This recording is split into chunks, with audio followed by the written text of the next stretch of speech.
আসসালামু আলাইকুম রহমতুল্লাহ। বাইরে ভাই যেভাবে প্রতিদিন টাকা রেটটা একদম লাফিয়ে লাফিয়ে বাড়তেছে বন্ধুরা, বলতে পারেন যে বিগত দিনের সমস্ত রেকর্ড ভেঙে বর্তমানে নতুন রেকর্ড গড়েছে টাকা রেটে। বন্ধুরা শুধু এক দুইটি দেশ নয়, আজকে ওমানের রিয়ালের রেটটাও কিন্তু অনেকটা বেড়েছে। দুবাইয়ের দেরামের রেট, কুয়েতের দিনারের রেট, কাতারের রিয়াল, বাহরাইনের দিনার, সৌদির রিয়াল, এমনিভাবে অন্যান্য দেশের টাকা রেটটাও কিন্তু অনেকটাই ঊর্ধ্বমুখী রয়েছে। বন্ধুরা মনে রাখবেন, টাকা রেটটা যে কোনো সময় কিন্তু পরিবর্তন হয়ে যেতে পারে, তাই যখনই টাকা পাঠাবেন অবশ্যই কয়েকটি এক্সচেঞ্জ ব্যাংক দেখে শুনে পাঠালে আপনারা কিন্তু ঠকবেন না। বন্ধুরা ভিডিওটি শেয়ার করে দিবেন যাতে করে অন্যরা জেনে উপকৃত হতে পারে।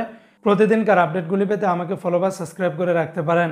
তো বন্ধুরা আজকে শুরুতে আমি আপনাদেরকে জানিয়ে দেব বাহরাইনের দিনার রেট। আজকে বাহরাইনের এক দিনের পরিবর্তে আপনারা 324 টাকা 50 পয়সার ভিতরে পেয়ে যাবেন, যা বিগত দিনের তুলনায় বর্তমানে সর্বোচ্চ পরিমাণে রেটটা বেড়েছে। জেন্স এক্সচেঞ্জে 324 টাকা 46 পয়সা, বিএফসি মানি এক্সচেঞ্জে 320 টাকা 73 পয়সা, আবার লুলু মানি ট্রান্সফারে আবার 324 টাকা 50 পয়সার ভিতরে পাবেন। অন্যান্য এক্সচেঞ্জে আপনারা ভালো রেটটা পেয়ে যাবেন। আজকে বন্ধুরা মালয়েশিয়ান এক রিঙ্গিতের বিনিময়ে 29 টাকা 40 পয়সা, তবে মালয়েশিয়ান রিঙ্গিতের রেটটা কিছুটা নিম্নমুখী রয়েছে। যেমন লোটাস মানি এক্সচেঞ্জে 29 টাকা 35 পয়সা, ম্যাক্স মানি ট্রান্সফার 29 টাকা 40 পয়সা, এনবিএল মানি ট্রান্সফার 29 টাকা 32 পয়সা। অন্যান্য সকল এক্সচেঞ্জগুলোতে 29 টাকা থেকে শুরু করে 29 টাকা 50 পয়সার ভিতরে পেয়ে যাবেন।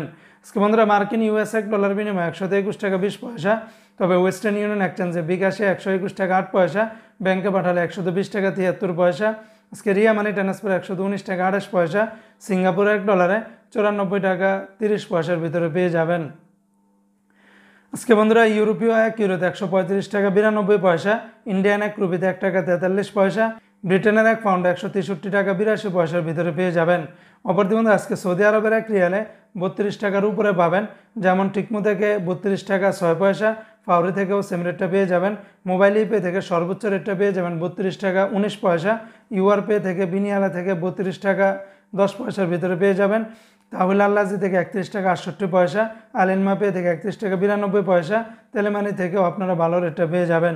অপরদিকে বন্ধুরা আজকে ইতালিয়ান এক ইউরোতে 133 টাকা, কানাডিয়ান এক ডলারে 88 টাকা 83 পয়সা, আজকে নিউজিল্যান্ডের এক ডলারে 75 টাকা 76 পয়সা, সুইজারল্যান্ডের এক ফ্রান্স 142 টাকা 3 পয়সা, জর্দানের এক দিনে 168 টাকা 59 পয়সা, রোমানিয়ার এক লেভে 26 টাকা 80 পয়সা, জাপানের এক ইয়েনে 0 টাকা 84 পয়সা। অপরদিকে বন্ধুরা আজকে ওমানের এক রিয়ালে 314 টাকা 50 পয়সা। গতকালকে থেকে ওমানের রিয়ালের রেটটা অনেকটা বেড়েছে। ওমানের মডার্ন এক্সচেঞ্জ, লুলু, মুসান্দাম, পুরুষোত্তম, তারপরে গালফ এক্সচেঞ্জ, আরও বিভিন্ন এক্সচেঞ্জে 314 টাকা 50 পয়সার ভিতরে পাবেন। আবার কোনো কোনো এক্সচেঞ্জে 314 টাকার মতো করেই পাবেন। আজকে বন্ধুরা সংযুক্ত আরব আমিরাত দুবাইয়ের এক দিরহামে 33 টাকা 28 পয়সা, দুবাইয়ের লুলু মানি ট্রান্সফার 33 টাকা 23 পয়সা, লরি এক্সচেঞ্জে 33 টাকা 5 পয়সা, ইমারাটস ইন্ডিয়ান এক্সচেঞ্জে 33 টাকা 15 পয়সা, জিসিসি এক্সচেঞ্জে 33 টাকা 28 পয়সা, ওয়াল স্ট্রিট এক্সচেঞ্জে 33 টাকা 5 পয়সা। আজকে বন্ধুরা কুয়েতের এক দিনারে 400 টাকা 32 পয়সার ভিতরে পাবেন। কুয়েতের আলমোল্লা এক্সচেঞ্জে Al Muzaini, Joyalukkas, Al Nada, Kuwait Bahrain exchange, BEC, বেশিরভাগ এক্সচেঞ্জগুলোতে 400 টাকা 32 পয়সার ভিতরে পেয়ে যাবেন। আজকে বন্ধুরা কাতারের এক রিয়ালে 33 টাকা 59 পয়সা, কাতারের আলদার এক্সচেঞ্জ, আল জাজির, আলমির, ক্যাবনেস্টান, লুলু, হাবিব কাতার, আল জামান, সকল এক্সচেঞ্জগুলোতে 33 টাকা 59 পয়সার ভিতরে পাবেন। দুই একটা এক্সচেঞ্জে 2-1 পয়সা কম বেশি পেতে পারেন। তো বন্ধুরা এই ছিল আজকে টাকা রেটের বিস্তারিত আপডেট।